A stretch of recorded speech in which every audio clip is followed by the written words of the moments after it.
Hey everybody, it's Scan here.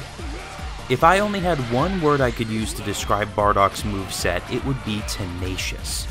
While his moveset is a bit limited, that doesn't mean that it isn't effective, full of snappy specials and supers that have great utility.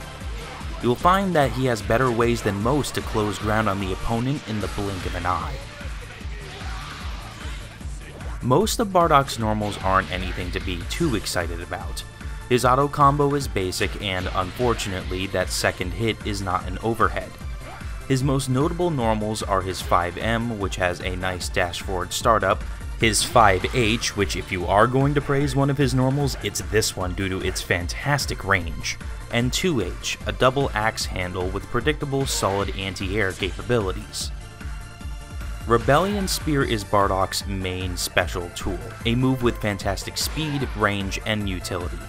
Aside from being a long-range attack, it is one of the fastest ways any character can move in the game. The light version of this move goes straight horizontally both on the ground and in the air. This version is also his assist. Medium will go into the air from the ground and from the air to the ground. Unfortunately, the airborne version of this move is not an overhead, but it will combo out of an overhead jumping heavy if you're looking for some quick, notable damage. The heavy version goes full screen and is pretty unique as it will first pass through the opponent, then can be followed up with a second angled attack with another button press. Using heavy air-to-air will cause some significant ground bounce as well, which can be followed up. Raging Meteor might not have the same speed as Rebellion Spear, but it is useful in that the final hit of the move hits overhead. EX Meteor goes nearly half screen, giving you a ranged overhead that is very difficult to react to and can be super cancelled on hit for reliable damage. Meteor does deal slightly more damage than Rebellion Spear, so finishing an air combo with the medium version will be your preferred combo ender and will lead to a follow-up super on the ground. Tyrant Lancer is a unique special move that, on hit, sends the opponent flying full screen. It normally does 1200 damage, but that can be increased to 1600 by holding down S. The startup on this move is incredibly slow, especially if you are charging the move.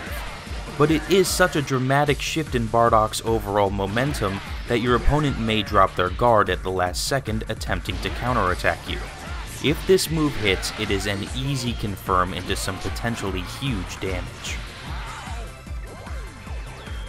Riot Javelin is essentially a slightly better version of Vegeta's Big Bang attack. It hits once for 2200 damage raw, same as Big Bang attack or Burning attack, but it can be used both ground to air and air to ground depending on which direction you hold after the super input. Saiyan Spirit is a big 2-hit punch that hits a bit harder than Riot Javelin on its own. More importantly, if you input light and medium after the second hit, Bardock will cancel right into Riot Javelin, effectively making Spirit a level 2 super. It is also fully invincible during its forward motion on startup, so it's a good counter to some other supers. Revenge Assault is a massive level 3 full screen punch that goes into full animation on hit. It can be used both grounded and while in the air, and, like Saiyan Spirit, the move is fully invincible, so we now basically have a bionic arm in Dragon Ball FighterZ. Just because Bardock's moveset seems basic doesn't mean that it isn't effective. Bardock's weaknesses come in a subpar 2M and a complete lack of any notable projectile game outside of Riot Javelin, but apart from that, his moveset is really solid from top to bottom.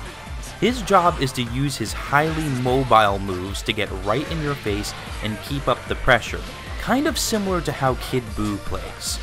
It's also good to keep in mind just how good Saiyan Spirit and Revenge Assault are as counters to other supers.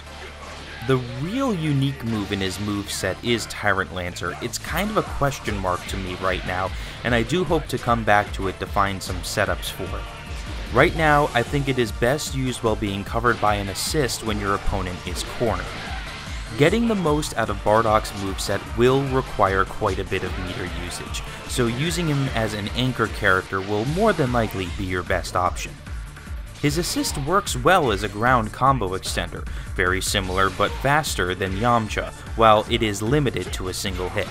If you are looking him to fill a role on your team, he may be a good replacement for Trunks, Yamcha, or possibly even Super Saiyan Vegeta as long as you are willing to give up Vegeta's assist.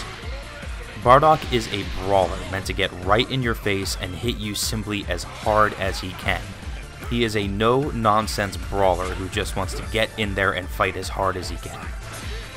With smart use of his specials to close range and sometimes throw in some overheads, your opponents will eventually crumble under the pressure that Bardock can give. Thanks for watching. This has been Scan at GLHF TV.